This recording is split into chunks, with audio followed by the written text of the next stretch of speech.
ఏపీలో YCP TDP మధ్య మాటల యుద్ధం నడుస్తోంది. ప్రాజెక్టులో కాలువల నిర్వహణ, వరదల చుట్టూ రాజకీయ మంటలు రేగుతున్నాయి. రాష్ట్రంలో జరుగుతున్న పరిణామాలకు మీరే కారణమంటూ ఒకరిపై ఒకరు విమర్శలు చేసుకుంటున్నారు.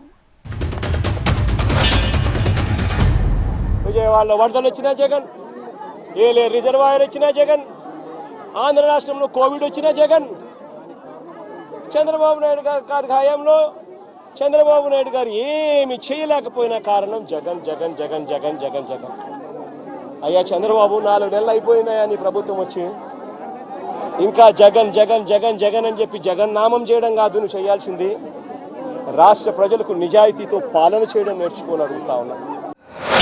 అసలు గుడమేరే కాదు, రాష్ట్రంలో ఇరిగేషన్కి సంబంధించి ఏ ట్యాంక్ కానీ, ఏ కెనాల్ కానీ, ఏ గేట్లు కానీ అసలు పట్టించుకున్న పాపం లేదు.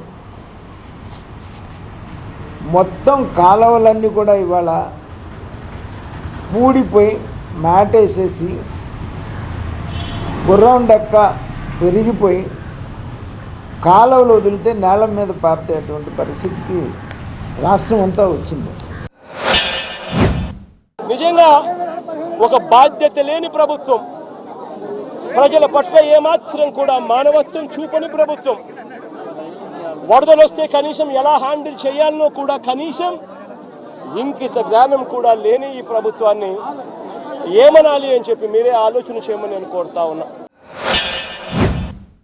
ఈ మాయ మాటలు ఇంకా చెప్పి ప్రజల్ని నమ్మించాలని మాత్రం ప్రయత్నం చేయొద్దు జగన్మోహన్ రెడ్డి అని చెప్తున్నాను. ఎందుకంటే 14 నుంచి 19 వరకు అన్ని అబద్ధాలు చెప్పి ప్రజల్ని మోసం చేసి ఒక ఛాన్స్ అని నమ్మించావు.